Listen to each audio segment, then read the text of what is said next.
Oh my God, always seeking validation. She's always making videos. If that was me, oh my God, everything is about Cash. I can't stand her. Oh my God, Cash made a podcast. What kind of podcast? What's up? You are now listening to Cash Out Loud, everything they never wanted me to say, with your host, Cash Arroyo. Hello. What's up, guys? It's your girl, Cash Arroyo, and I just want to say thank you so much for listening to my podcast. Today is March 2nd, which means I will be posting this any minute now, but I wanted to come in here and just say what's up and thank you guys so much because you guys have been listening, you've been downloading. The DMs that I have been getting from you guys, basically just telling me you want to beat this person up, you want to defend me, how much you liked it, how much you're getting to know me. I have loved all the emails, I've loved all the comments. I'm truly just taken back and really grateful and really appreciative. I also feel like very awkward and I don't want to be perceived anymore. So I kind of just want to end the podcast and just be done with it. But I know that I can't because I started this and I have to see it through. The ADHD in me is like, oh, we did it. We got that feeling. We don't need to keep going, but we do. We do. I also want to say that I recorded these episodes last year. So last year, August, is when I came up with the idea for the podcast and I started recording. So a lot has happened since then. And there's so many things that I want to talk about. There's just so many things I want to catch you up on. I did want to say thank you. I did want to say that I'm grateful. And I'm just happy to be here. I ended up getting on the top 100 of Good Pod. And I don't know. I think that means I'm a big deal now. You know what I'm saying? So get your pens and your papers because I'm signing autographs. But no, thank you guys so much. These episodes are very hard to record, and I'm sure they're hard to listen to for some people. And for that, I thank you. I thank you for listening. I thank you for not judging. I thank you for your understanding and knowing that I was a kid in these days. And it's taken a lot for me to kind of just remember what I can and just put it out there for the world to hear and still want to write a book about it. So I'm not going to ramble too much. So we're going to get into the next episode. But thank you guys so much. Now let's get into this episode called Pick Me. Hello, and welcome to episode 5 of Cash Out Loud with your host, Cash Arroyo. What's up, everyone? Just to give you a recap of last week's episode, it was a trigger episode, very trigger warning. A lot of conversation about molestation and abuse that happened to me growing up. And I don't really want to touch up on it, but if you heard it, you heard it. And if you didn't, we'll move along. It was very heavy. I definitely needed some time before I started recording episode 5. Because it's just how do you come back from that? What episode do you talk about after something so deep and so heavy? And then I was thinking, there's probably somebody who will listen to these and think, girl, why don't you just get a therapist? Why are you putting all your information out here? And realistically is because it's my story to share, not anyone else's, nor is it anyone else's job to police me on what I say and what I do, because I've had enough of that my entire life, of being told to do this and do that and don't do this, don't do that. And this is genuinely just how I want to share my life. And yes, I've gone to therapy. Yes, I've done some work. Will therapy continue to benefit me? Absolutely. But right now, I don't got the coins to go to therapy. My therapist is ChatGPT. And honestly, I barely talk to ChatGPT. So I put my life in God's hands and we go from there, okay? Can I get an amen? Amen. Now that we are in middle school days, there was so much that happened to me in my middle school days. And I can say that it really formed me to become a pick-me. Now, if you don't know what a pick-me is, a pick-me or pick-misha is someone who tries to get attention any way possible, good, bad. It's just pick me, choose me, love me, pick me, see me. You know what I'm saying? And that was me. I definitely formed the pick-me foundation in middle school. And to no fault of my own, I had encountered someone who I thought wanted to be my friend and turned around and did something very disgusting and heinous to me. I felt like I didn't fit in at home at such a young age when all I wanted to do was be liked and, have conversation and fit in and just feel what it feels like to genuinely be liked for just being you. So, middle school was definitely hard for me because I went in with so many ideas, I went in with so much happiness and expectations, and immediately was shot down. And the only thing I can think of is because I was a pretty girl, because I was a happy girl, and because I got attention without really trying, that's why what happened to me happened to me. My light needed to be dimmed so someone else can shine. Now, you know, first through fifth grade, you're a kid, you're learning yourself. People are gonna like you, they're not gonna like you, but going into middle school, it's just like, okay, like I'm a teenager now. And for someone to kind of ruin that for you, it really changes your life, man. It really does. I had a really hard middle school time. I tried to find myself. I tried to be friends with everyone, and it never worked out for me. It never worked out for me. Even with boys, I did too much. I would sext boys, I would flirt with boys, I would talk to boys. It's just like I had no business talking to the boys I talked to. I had no business messaging these boys. And it was just because I wanted attention and they were giving it to me. They were giving me the attention that I wanted, that I thought I needed. I thought, oh yeah, he likes me, like this is it. This person will be my boyfriend. This person will be my husband. I always had those imaginations and they ran rampant, like so rampant in my head that in middle school I kind of was just lost. I floated through middle school. I had fun in middle school. But I want to say that I had less fun in middle school because I was traumatized. Every time I tried, I was pulled back down. I remember, speaking of pulled back down, I remember I had this bully in middle school. This girl was so fucking weird, dude. Like, I really did not understand her. My entire life, she's always been weird. And I just want to think to myself that maybe she also was dealing with something at home and she came to school and, I don't know, released it on me. I don't know why, but she was always weird, even in high school. But in middle school, I would sit in the auditorium whenever they called us to the auditorium in the mornings or whatever. And her little posse would literally sit behind me and make fun of my hair because I would do my ponytails and it wouldn't be dead center in the middle. It'd be slightly left or slightly right or whatever the case was. And she would literally pull my hair. She would literally pull my fucking hair. And she was just mean to me. Again, no reason. And I knew that a lot of the reason why people picked on me is because I allowed it. I didn't defend myself. I would run and hide and I would just let people torment me until I got into my first fight over the stupidest shit ever. Like, when I think about it now, girl, you're gay. Like, I would get so mad at the dumbest things, and it was just kind of like, girl, either you're gay for real as a kid, or like, I don't know, like maybe I just had some weird, this is why I need to go therapy. Maybe I just had some weird, like, not obsession, but like, what's the word I'm looking for? Territorial. There we go. Maybe I had some weird territorial, like, identity issues. So I had a friend in middle school who was like my bestie. Her name was Laura. And then there was another girl named Laura who started at our school. She was new.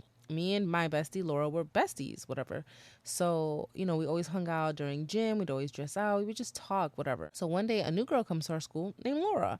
And so they end up hitting it off because their names are Laura. Next thing you know, they're hanging out outside of school. They're talking on the phone. Like, I'm not included whatsoever. And so this really pisses me off. And I just start talking junk to the girl and being mean to her. And it basically folds over to us fighting. And I just remember one of the girls who was kind of like a bully in high school, not on purpose. This particular person, she would kind of like mind her business, but like if she found out you were talking about her or you stepped to her, she would fight you. and that people knew her because she could fight really, really good. So I just remember like the rumor spread. Everybody was like, "Oh, like Cash and Laurel, they're getting into it. Da, da, da, they're gonna fight after class." And I'm like, "What? I am? Oh, okay." And so I was just like, "Okay, I guess." And I remember the one girl, we'll call her E. E came up to me and she was like, "Hey, listen to me. If you do not fight this girl, I'm gonna fight you, because like you've already got everybody hyped up, all of this, like you've been talking and running your mouth this whole time to this girl. You're just gonna have to fight her now. So you gotta fight her." So I was like, "Oh, okay, well, I don't want to get beat up by you, so I'm gonna fight her." And I just remember me and this girl fighting. We literally fist fought. We both got sent home. And for what? Because I was mad that she had my best friend. And let me tell you, after that fight, I could not tell you guys what happened. I don't know what happened to Laura. I don't know what happened to the other Laura. I don't know if we continue to stay friends, if we were no longer friends. Quite literally, it has vanished from my brain. Do not remember a lick of what happened after that, which is crazy. But I do remember it was my first fight. And I do remember that after that, people started showing me respect. People started saying, "Oh, did you see how Cash fought this girl? Cash is a fighter, blah, blah, blah." And people started showing me respect, and people started leaving me the fuck alone. And at that moment is when things started to shift for me a little bit, and not in a good way, you guys. I can hold myself accountable and say not in a good way. I literally turned into a bully. I literally started being mean to people. I like, you know, I know if this was to ever blow up, this podcast, people would, people always will try to turn this around and make you look like such a terrible person. But you don't need to do that to a person who holds themselves accountable and who understands that the version of who they were when they were in middle school is not who they are in their 30s. But I just remember that I would bully people. And there's two people in particular that I remember I bullied. One of them, his name was B. We're going to call him B. And for whatever reason, I used to chase this boy off the bus. And this is going to make me super emotional, but I used to chase him off the bus and chase him home. And I used to be so mean to him. And I don't know why, but I used to just be so nasty to this boy. And the reason I'm getting emotional is because a couple years ago, I asked my best friend, like, "Hey, like, what was his information, his name, his Facebook?" She gives it to me. And so I write him on Facebook and I apologize to him for bullying him, for being mean to him. And, he writes me back and he's like, "Thank you for apologizing, but I don't remember you bullying me." And I'm like, "No, like I did. Like I vividly remember chasing you off the bus, chasing you home. Like I was mean. It was just for no reason because people were on the bus who were mean to me were watching. So I had to like show them that like, don't fuck with me because look, I'm a bully too." And he was just like, "Yeah, like I just don't remember that." And then years later, my best friend sends me a message and she was like, "Hey, do you remember this boy?" And she sends me B's picture. And it was his obituary. He committed suicide. And the first person that I wrote and I apologized to was not him. Same exact name. Um, but it was the wrong person. The person that she sent me the obituary was the person that I used to bully. And so when she sent me that, I would just replied and said, "I wish I never saw this," because like I felt so guilty. I felt like a part of his pain. And I know that I can't carry the weight of what he, did on me. I don't know what he was going through as an adult. Years have gone by, but it just still like it kills me that I was a part of his pain because I know what that pain is. Because yeah, we can heal, we can get over it, but like man, it's hard for real.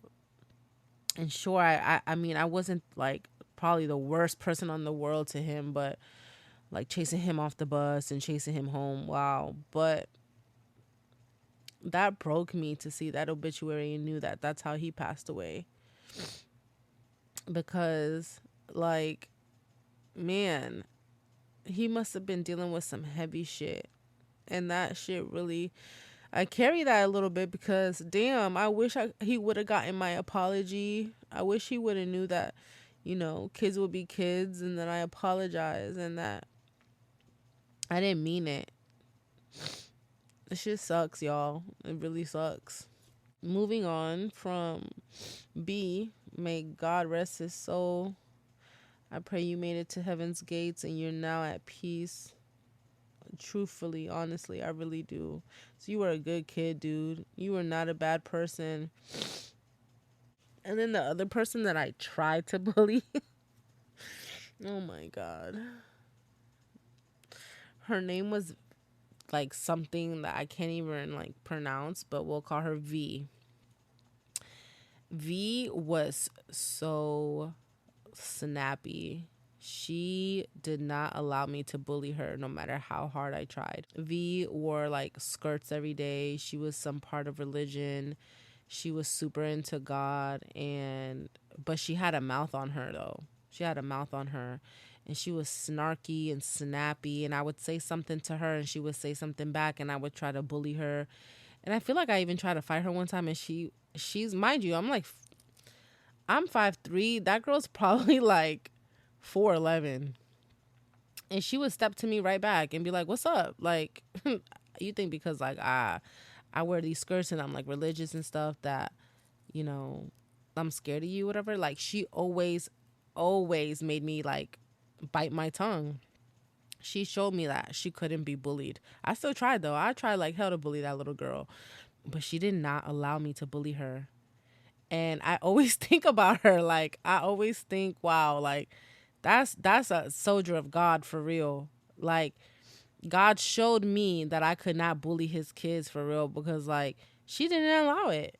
She did not. I was looking for someone to hurt because I was hurt, and she didn't allow it at all. Middle school is crazy, man. I almost got jumped because some kids were having inappropriate conversations one time, and I was overhearing them. And I remember I turned around and looked at them and gave them like a face like, "Dude, really? Like, we're in class, you're being so loud right now." I didn't say that, but I just gave them that look. And then at the end of the day, I was getting on my bus and people were at my bus to jump me because apparently I had spread this rumor about somebody. But the rumor was literally what these kids were talking about. Like, one of the kids, we're gonna call him Louis. Louis was in the back of the class with some girl, and they were just giggling and laughing. And he was like, "Yeah, I heard that if you get fucked in the ass, like your ass gets fatter, da da da." Like, they're laughing about that. And I'm looking at them like, "Shut up, we're in class." So when I get, to my bus, E comes up to fight me, and she was like, "Oh, you telling people I got fucked in the ass, and that's why my ass is so fat?" Bro, I would never forget that shit because what? Like, what the fuck? Are you okay? Like, I was like, what? And I never said that. She was like, "Oh, then why the fuck would they say that?" And I'm like, hold on, hold on, hold on. First off, Louis was in the back of the class with so-and-so talking about this. I overheard them. I turned around and gave them a look because we're in class. And that was the end of that. I didn't have anything to say. And E kind of just looked at me and was like, "Oh, bitch, you better not be talking about me, blah, blah, blah." Like, I literally just told you what happened. Like, I wasn't talking about you. I was scared for my life. I was scared for my life, okay? Because there was like 10 girls trying to jump me. One of them was called Cincinnati. Her chin was so damn big. She was big. Like, she was like, if I want to say I'm 5'3", she had to be like 5'8", 5'9". She was definitely heavy set, chin long as fuck, and people used to make fun of her so bad. And she would turn around and bully and try to fight every single person, and she would instigate every single person. And it's just like, looking back, everybody I went to middle school was going through some shit. Ain't no way in hell we all had a happy upbringing, had good parents. Like, bro, we were all dealing with some shit, dog. Because why the fuck were we so evil to each other, so nasty to each other? I'll never get it. Needless to say, though, I did not get jumped, okay? I did not get jumped. I got on that bus. But when we got to the bus stop, E did shove me off the bus and I fell to the floor. But that's all E did. Thank God, because eat kafai, and I did not need no black eyes. Okay, I went home and told my dad. My dad went and told her mom, and I don't know what happened after that, to be honest. But there's that. So yeah, there was other times, like I said, where that one person M would try to get E to beat me up. It was just so much mess. Like, people picked on me because they knew they could pick on me. People bullied me because they knew they could bully me. I was naive. I was doing things I shouldn't be doing, saying things I shouldn't be saying, all for the likes of being a pick me. Pick me, choose me. Going home every day and feeling like I don't fit in. My siblings do not talk to me. They do not engage with me. They do not invite me to do things with them. They're all pretty much close in age. I'm the youngest. So I sit in my room all day, or I'm on the phone, or when AOL comes up, I'm on AOL. The only time I can go out is the weekend. So I'm, anticipating the weekend to come to see my best friend. Like, it was a very lonely childhood for me. And when I say this, I mean this with everything in my heart. Just because you grew up in a house with your siblings and same parents, it doesn't mean you got the same parent. Absolutely not. Shit, you don't even get the same siblings for real. I was so lonely in that house. I do not understand how the fuck I even lasted that long. Honestly, I don't know. Because it was so lonely. It was such a lonely childhood looking back. Like, I don't know where they thought that I would be happy. I don't know how they thought I was happy with everything that was going on. It was fucking miserable. And my next episode is going to also be very, very hard, very deep. It's going to trigger some of you because I will be talking about suicide. I just talked about it now in this episode, so I apologize for not giving a trigger warning. But I will be talking about it in my next episode as well because it is a part of my trauma. Trauma? It's a lot. What? It is. It has a lot to do with my trauma and who I am today and my PTSD. And it's a story that I've never shared. Not not like this. There's quite a few people who know this story. Few, because we were very close and we were very intentional and really good friends, and I opened up to them. I mean, just like in the past 10 years, I want to say, if that, I opened up to my sister about it, and she had no idea that I had any recollection of this. So, episode is going to be very deep and trigger warning. So, I just want to let you guys know that in my next episode, I will be talking about something that happened to me that also shifted the way that I viewed my adopted mom, my adopted father, and outlook on life, and shifted things into a perspective that wasn't the best. I have so many stories, good, bad, ugly, that I could probably make a million episodes. I want to write a book one day. It's a goal of mine, but I don't even know where to start because I don't even know where to start and where to end in these podcast episodes. There's truly so much to say. There's so many things that I've done bad, so many things I've done good, so many things I've done wrong, so many things I've done right. Thank you guys for listening to me once again. I don't know what you'll think of me after hearing these episodes, but they're my truth. The good, the bad, and the ugly, but they're mine. Thank you, and we'll talk next week. Cash out loud. Out.